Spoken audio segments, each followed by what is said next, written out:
Hello, everybody. Spirit of 420 here because everything I do is so incredibly 420.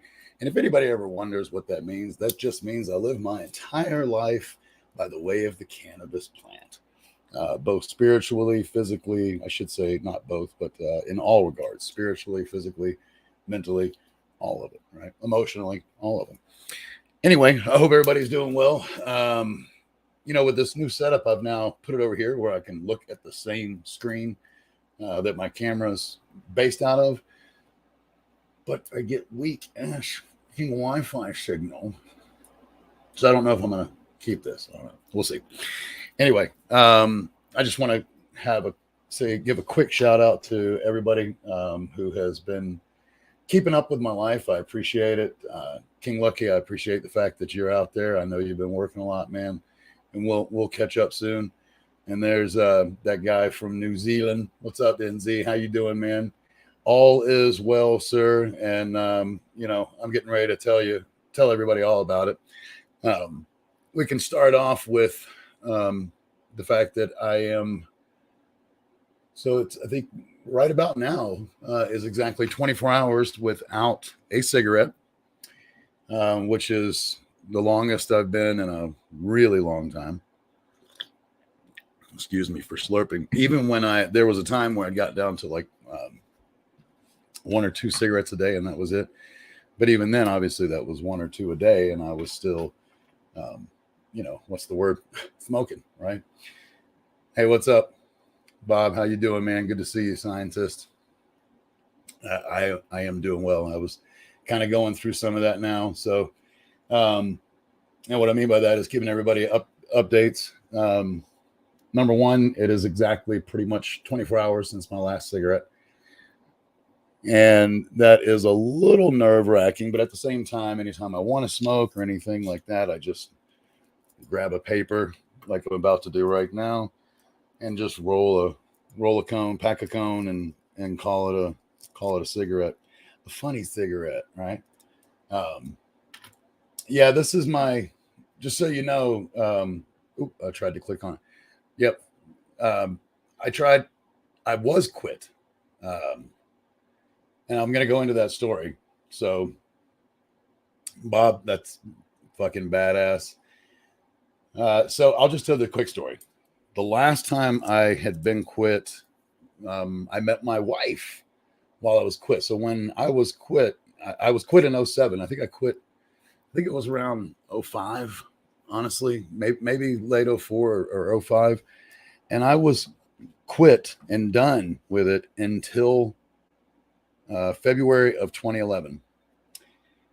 And that's when my stepmother passed. And it was, it was the biggest loss that I had experienced. And I thought I could be strong. And everybody, what I mean by thought I could be strong is everybody, at the memorial and everything, this is in the South, and there's a lot of smokers, and they were all smoking. And I was like, hell, I'll just have one. Just have one, no big deal. Have one here, I'm stressed out. I was obviously, being that I'm the oldest, I had responsibilities and helping with all the, what's the word? Details of it was the first one where I really had to be a part of it.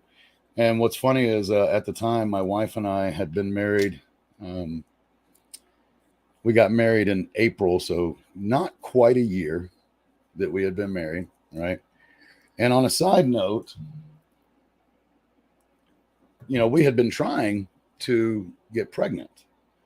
That was part of the reason why she would, and I've talked about some of this before, but for those of you who don't know, and just to catch you up, my wife is adopted. And for the longest time, she did not know any of her family. And so when I met her, not knowing the future and not knowing what it brings, what I knew was the one thing that I could give her was, true blood in this world, because she didn't have any and she wanted some. I missed one here. So what you got there? Diagnosis. Yeah. Oh, wow. And you're late. Oh, wow. Yeah, my mother kind of went through about 2 years ago. Went through a similar situation where they were like, basically, it's time to quit or you're gonna die. So, and she did. But back to what I was saying. So, because this is quite an interesting story, how it all happened and how significant it all was, right? So my stepmother passed. Technically, it was February 13th, and that is the date of what is it?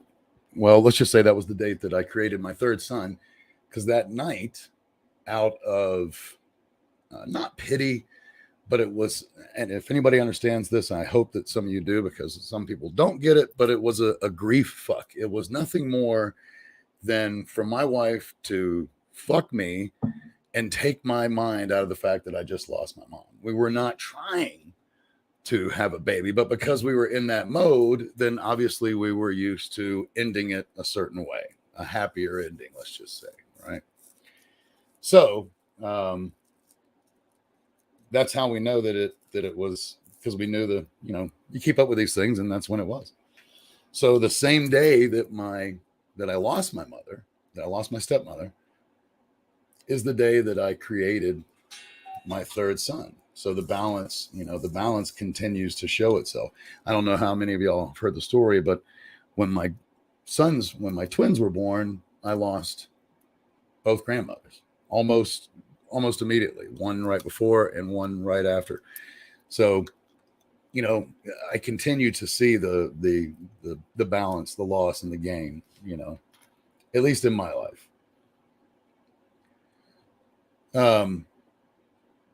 So, needless to say, it was a very stressful day. I ended up smoking a cigarette that day and have been smoking ever since February 13th until yesterday.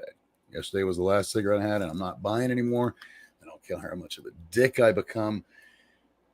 I don't want the cigarettes anymore. And fuck it. I'm never going to run. Just stop that. Although I can run out of marijuana, it's very unlikely that I'm going to run out of this, particularly in the state of Colorado, right? Yeah, and he wanted the cigarette. He would, I don't know, did everybody see that? Snap the rubber band. I had a friend that did that too. I think they learned it from, anybody remember the movie Cat's Eye?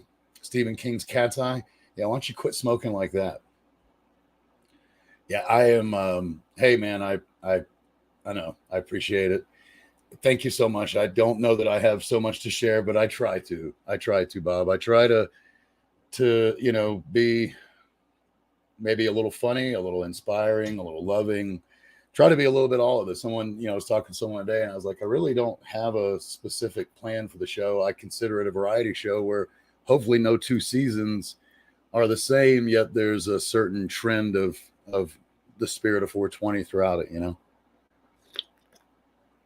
Pardon my coffee slurping. I love my new mug. Can you all see? There we go. That is just so 420. What was next on the agenda? Oh, so no, I remember. So back to just finishing that, and I'll get to what you said, Bob. But just to finish that, guy, I went, from let's say at least 05 to 11. I mean, it was stupid, dude. And anybody who knew me, everybody, my sons, oh my God, the shit that I have taken for the last 11 years. And I know that my late son would be extremely, and is, wherever he is, he's looking down and he's very happy because this was the next step. First, it was weight. There's been a string of things. One, I gave up coke, not cocaine. Gave up that years ago, talking about drinking the Coca-Cola, right? And that started, I ended up giving that away giving that up due because of the fucking kidney stone that Coca-Cola caused me to have. And dude, talk about pain. But anyway, I digress. I was about to talk about it. So my mom wakes up this morning. She comes in and she's like, hey, my face feels swollen. What does it look like? And as soon as I looked at her, and then before I even got anything out of my mouth, she's like, and the left side of my, I was like, oh my God, Mom, have you suffered a mild stroke? She's a 72-year-old, right? It is absolutely, what's the word? I wouldn't wish it upon anybody, but it's very feasible and to almost be looked out for considering her conditions. Not to mention the fact that her mother, my grandmother, suffered multiple strokes before she passed, and I think it was ultimately a stroke that took her out. So that's how my day started today, and that was, you know, what's the word? It has been. I am not by any means. First of all, I'm happy. I hope nobody thinks that I'm unhappy. Oh, I was looking for an ashtray. I hope nobody thinks I'm unhappy. It's just been a lot lately. So before I go over the whole ER thing and this day, although that was, let me just say, that was a bit of it was a little pulling teeth with my mother. She hates to go to the doctor, but then wants me to go to the doctor. It's kind of funny. But I hate doctors, and then I want her to go to the doctor. So, I mean, it works both ways. But no. So y'all have been keeping up with this. I streamed live from the hospital Thursday night and let everybody know that we were, she was doing well, if you remember. Well, immediately following that, I shouldn't say immediately, but the next morning, and I spent the night and it was rough in there. What I mean by that is there was no real comfortable bed. Could try, but it's the hospital. What are you going to do? Well, I made a huge mistake. I know my body. I'm lactose intolerant. Now, even though I'm lactose intolerant, I can handle a certain amount. Like I drink lactate milk, but I can still eat a little bit of ice cream, or I can have, a little bit of cottage cheese that is not lactose, the lactose version, right? Just regular stuff, as long as I don't overdo it. And as long as I don't really add a lot of beef to it. My stomach now is at a point where it doesn't, as much as I love beef, the belly is not happy with beef.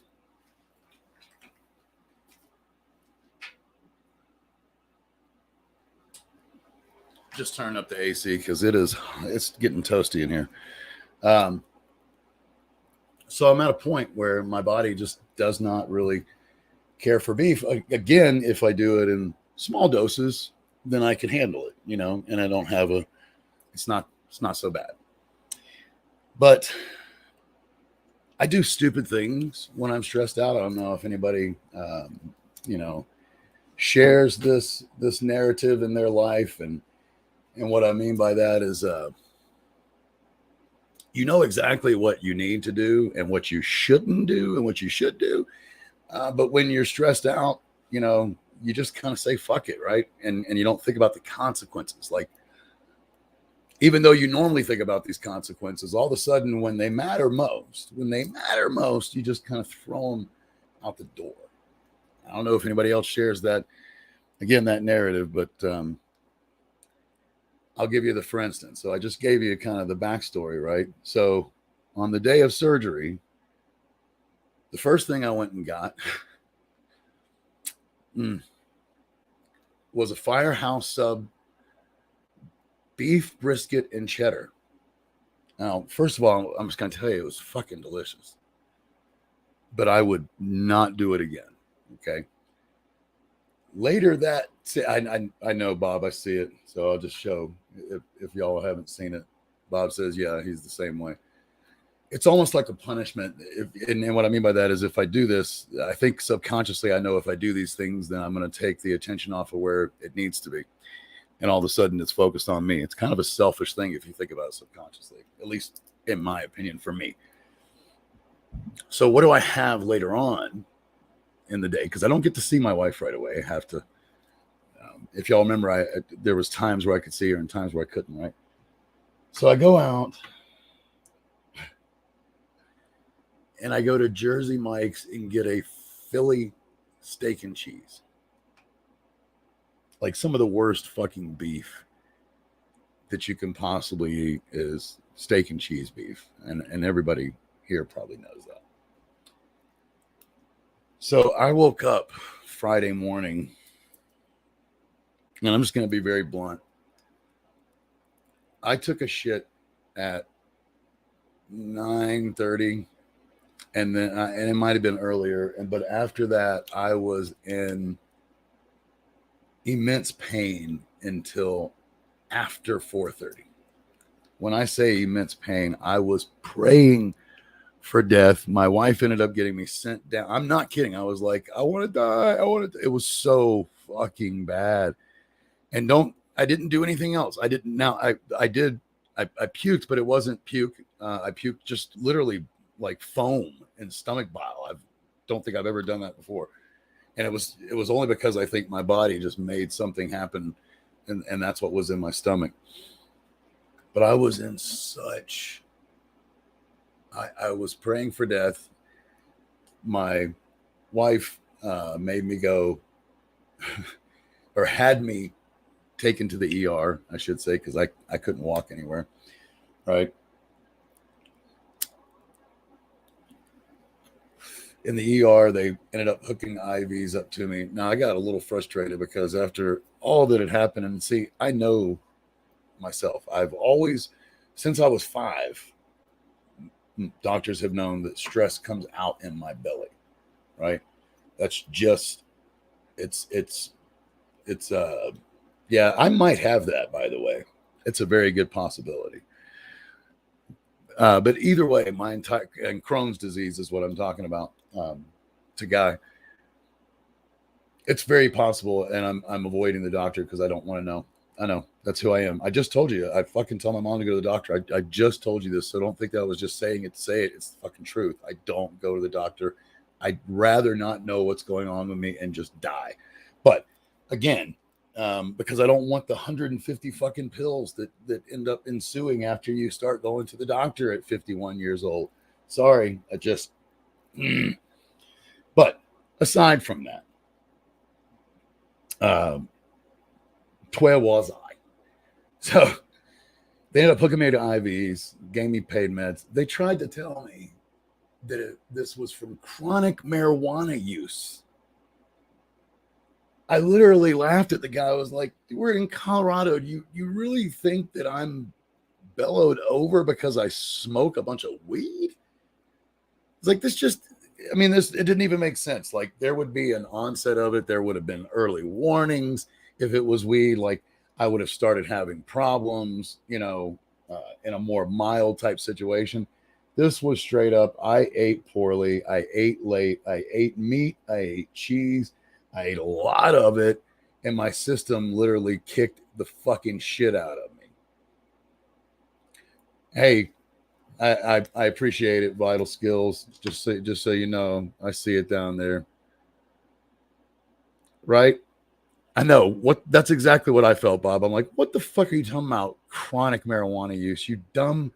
I mean, the doctor was maybe 28 years old. And I mean, no disrespect to younger folks, but when a 28-year-old doctor tells me that this is chronic marijuana use, and I wanted to look at it, like, I've been smoking longer than you've been alive, dude. Don't you think I would have had a problem already? This chronic marijuana use, sir. Come on now. You need to know what's going on with your body. I do. I probably know a lot more what's going on with my body than you do, Doc. Because before that, here's why I didn't like it. I don't go to the doctors, as I've already explained. So the guy was like, we have no background on you. We have nothing on you except that you say that you smoke marijuana. So that's what they had. That's the one. Okay, well, that's got to be it. You told us you smoked pot for years. Boom. That's it. We don't have any information on you. That's what a problem is. I don't like it when they grasp at straws, and that's all that is. It's grasping at straws. And thank you, Peanut Butter Cup. I'm just teasing.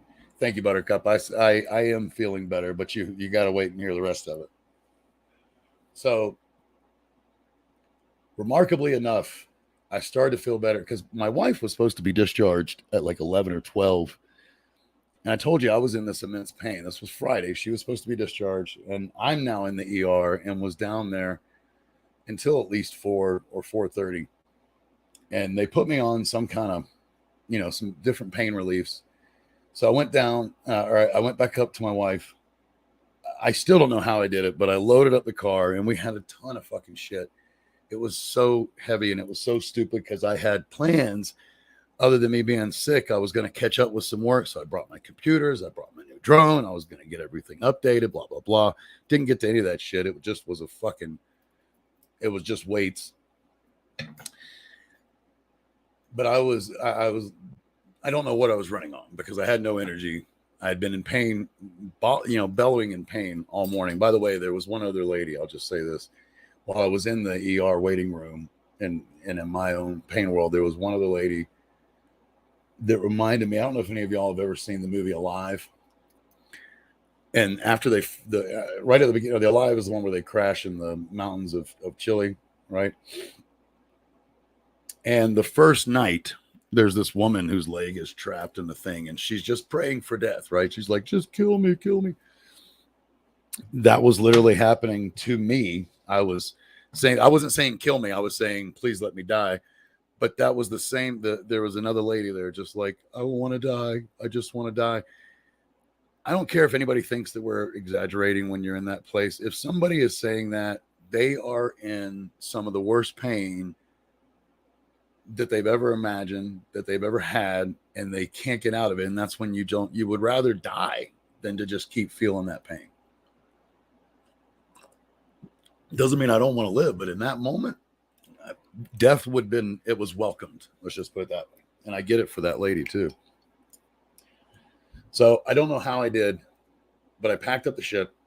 We're 45 minutes away from home because we're in the Springs. The hospital's in Denver, basically. Thank God it was in the southern portion of Denver. So now, on top of all this, I have to fucking drive. On top of all that, it's Friday at 5 o'clock in the afternoon that I am trying to drive home to the fucking Springs. You getting it? 5 o'clock traffic in, a top 10 fucking city in the country. So yeah, needless to say, I still don't know how I made that trip, because as soon as I got home, even though my wife was the one that I needed to be taken care of and everything needed to be focused on her, I got home and all I could do was I got into like this position on the couch, took some kratom and just passed the fuck out. Let me catch up with some of these comments real quick. Let's see. Wait a minute. Basically, took a food boy.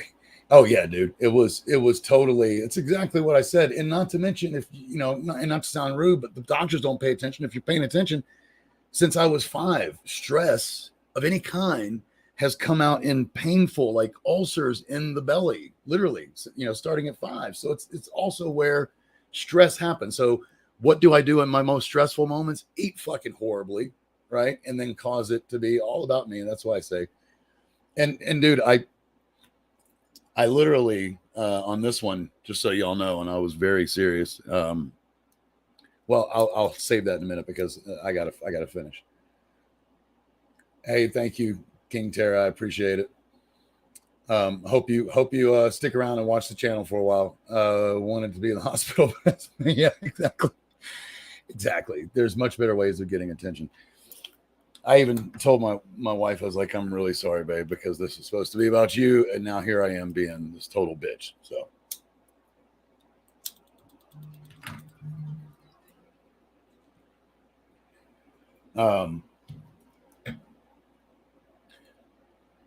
So sorry, that was my son calling, but I think he forgot that I was streaming tonight.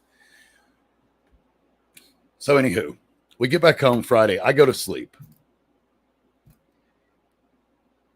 Saturday, I wake up. I'm fine, right? And what I mean by that is I have a good day. I take care of my wife. In fact, rather than streaming, even I took care of her and did things for her, and because my mother's not. I am feeling better, Bong Master, and I'll come back to you in a second, buddy. My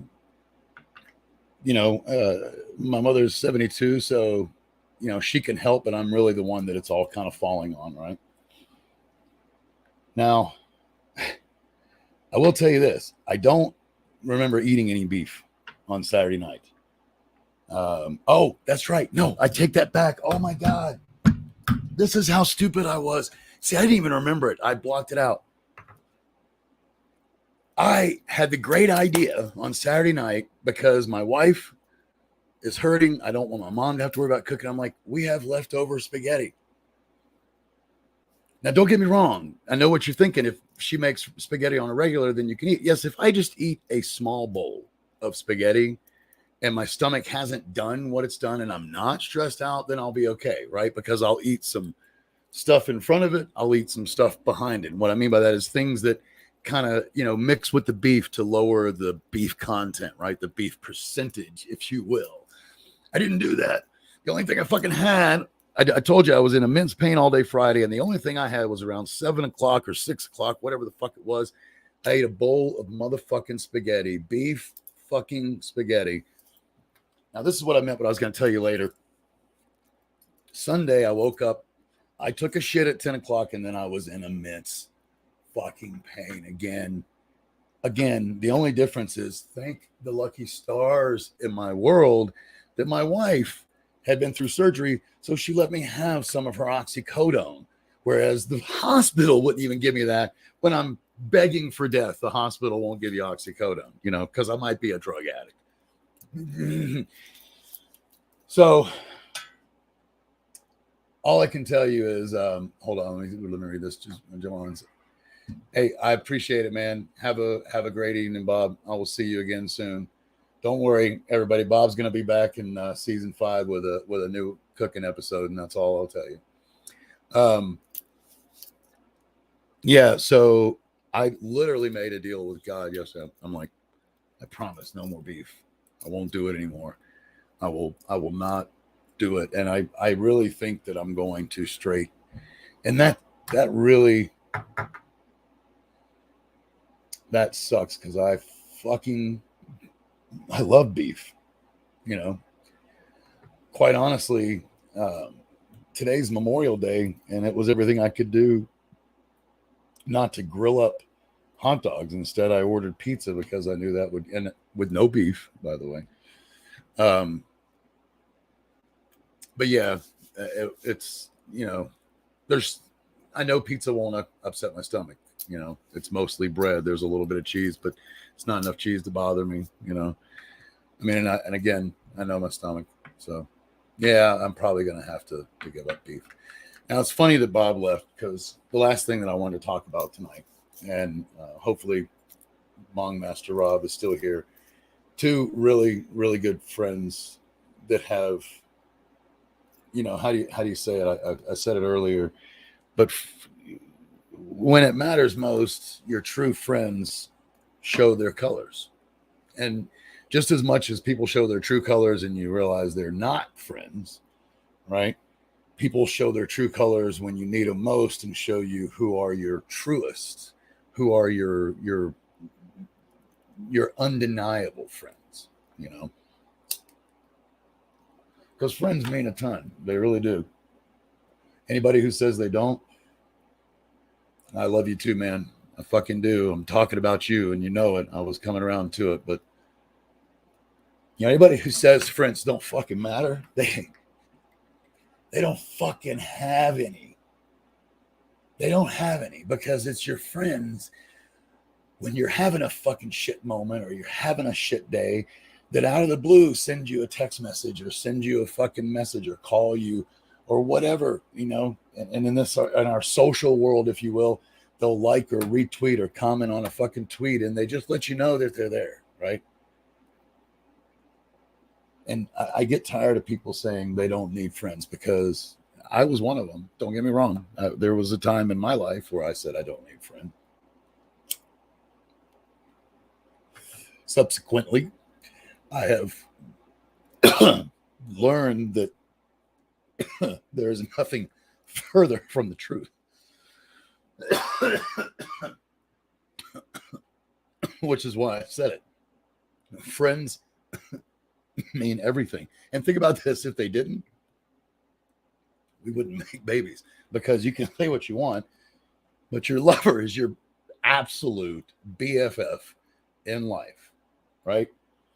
I don't care if you're married or you're just dating, but your absolute best friend in life is the one that you fuck every night.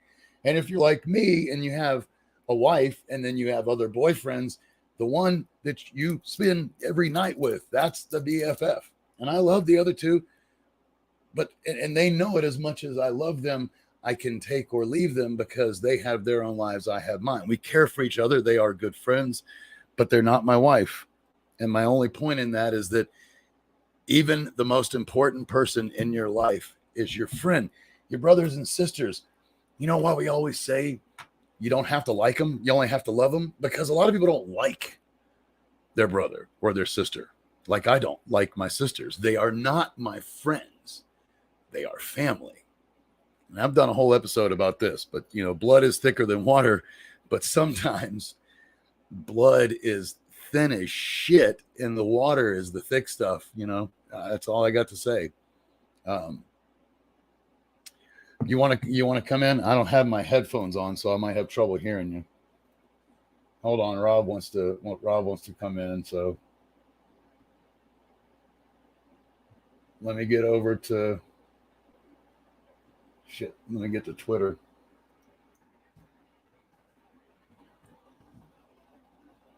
Friends, all I can say is friends are,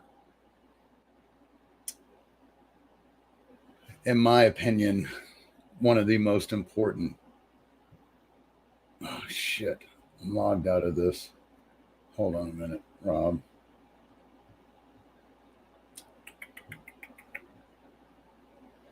I'm on a different computer, man. Give me one second. So I know I'm losing my train of thought and I apologize, but anybody, and that's the bottom line. Anybody who says that friends are not important, they don't have a close friend and they don't think about what, hey, give me the first three letters of your email, Rob. Just put it in the chat. First three letters, because it should pull up in my box.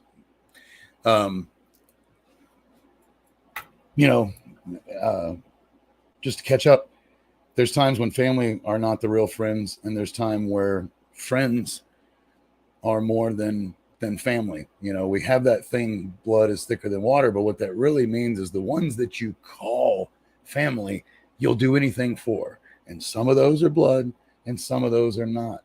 And the ones that are not show themselves. In fact, the ones that aren't, and let's say family that ends up being full of shit, right? They're not the great family that you thought they were. They show you too. True colors, they always shine. It's just the simplest of terms. All right, let me go over here. I'm trying to get you in, buddy.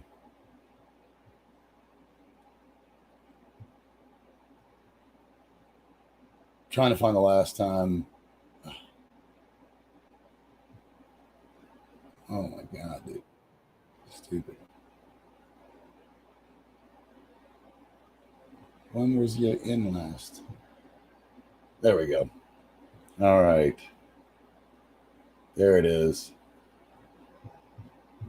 Ha! I got your email. I'm sending you the email now. Link and paste. All right. Close stupid window. All right, Rob. Check your. Yep, I got it. Check your email. Friends are there when you need them. We as potheads have that old saying, "A friend indeed or a friend with weed is a friend indeed," right? And I mean that's a classic one, but the truth of the matter when you're talking about when you actually take a look at what that statement means, right? It's about if somebody's friend, then you're there for them unconditionally. And that means even if you don't talk to them for a few days or don't talk to them for a year, when you do talk to them, it's like there was never any time. And those are also the ones that, in my opinion, and I have seen this on work both ways in my life, that they just have a sense of when things are not necessarily going great. And they ask you, hey man, how are things going? How are you doing? What's going on?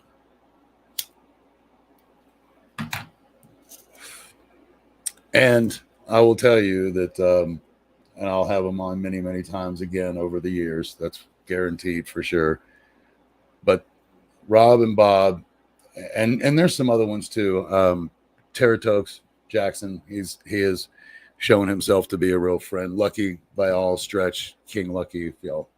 If y'all don't know him, then get to know him because he's extremely good people. But the ones, it's crazy, man. When you put yourself out there and you start to really allow people to get to know you, it's nice that as much as the weird ones will hate on you, the beautiful ones and the ones that you're out there for, and what I mean by that is the whole reason that you get out there is to meet these other people and make these other connections. The ones that matter will matter, and it's back to what I always talk about, and that's the fucking balance, right? If you have a bad day, a good day is right around the corner, And I know that a lot of people are like, so that means if you have a good day, a bad day is right around the corner. Well, I look at it is that the good is always paying back the bad because, the whole earth started off with a roar, right? And that was kind of bad, and then it went good. So, bad is always, let's think about it too. That day of birth, man, that is not a happy time coming into the world. I'm just going to be straight with you folks. I think most of y'all would agree. You're not screaming out, hey, yada, yada, ha, ha, having a good time when you're born, fucking crying your ass off. What the fuck? It's really bright. Who the fuck are you, masked man? I know that they have to wear a mask, and I get why. But isn't that a little traumatizing to the baby, right? That the first thing you see in this world is some dude with a mask and just eyes bearing down at you. And you're like, what in the fuck, man? I've always thought about that, And then the dude's like, patting you on your back and then throws you right onto your mom's belly who has no mask. I guess that makes mom look better in this world, right? Oh, look, mom has no mask. Well, what the fuck, dude?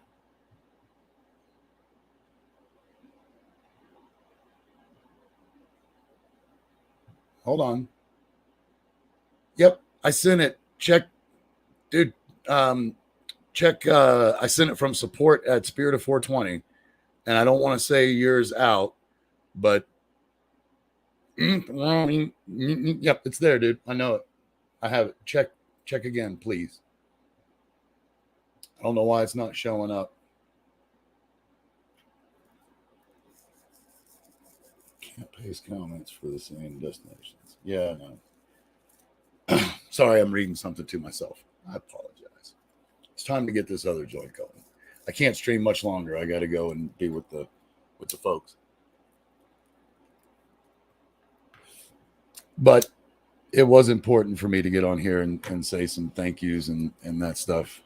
And if you don't get in here, Robbie, don't sweat it, man. I'll be on again Wednesday. Everything should, unless something really crazy happens, I will be here. I'll be here Wednesday. So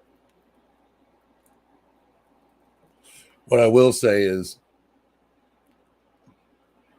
it has been friends like Bob, friends like Rob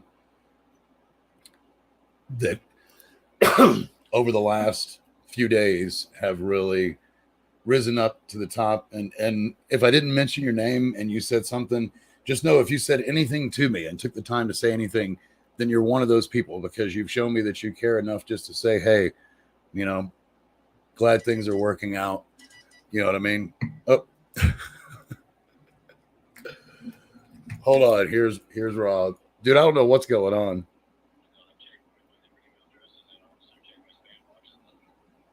It shows you as it's sent, but hey, dude, listen, and everybody can hear this. Don't sweat it. I'll have you on Wednesday night, I promise, and I'll just email you the link like I always do because I'm getting ready to stop anyway. I got to go see my mom. So just watch the show, and I'll explain everything right now. Love you, buddy. Oh, okay, cool. Later. It's a bit of a family that's growing out here, and what I mean by that is it's a family of cannabis folks who all care about one another, and I think it's pretty awesome. If y'all know me, please go and watch because Teratokes I think is going to be streaming tonight, so Rob's going to be over there in about an hour from now, maybe a little bit more than this, or a little bit more than an hour. But I know that either on Rob's channel or on Teratokes' channel, so check either one, either at Hot Rob 420 or at Teratokes. Check either one of those on their Twitter or their YouTube. Teratokes is just how it sounds, Terratokes, Teratokes. And they will be streaming later tonight. I probably won't be able to get on there myself or necessarily even see it because I've got a lot of run around to do. And my wife is in now this neck brace that I've got to help her bathe. And it's really scary because she's had this, neck surgery. So like she really can't move her neck. So we're just going to keep it in the neck brace, wash around it, and then switch out the neck brace. I got to go and get one of those for her. And I got to go by the hospital and see mom and see how she's doing before visitation is closed. So having said all that, thank all of you for being here. Thank everybody for the support. Guy, I appreciate all the love that you show when I'm streaming because that really matters to me a lot. And you are here almost every time saying something. I really appreciate that, bro. Bob and Rob, you guys know how I feel. Lucky, I will be talking to you. I know you'll probably be on the show again soon. So I think I mentioned pretty much everybody. If I didn't mention you, please know again that if you've said anything to me, even if you haven't, even if you just liked something that I've done in these regards, I see it. It matters. Thank you so much. I love you too. I love all of you. All of you are wonderful people. I am going to go ahead and sign out so that I can get this stuff done. Love you guys. See you on Wednesday. I switch here, I'm a strange fuck. Consist on ain't something I could say well. Throw my change into the wishing for a change well. Wish a day a swell life for the next come. And when the next come, pretend that it's the best one. Like I ain't even gonna try and say that to the next one.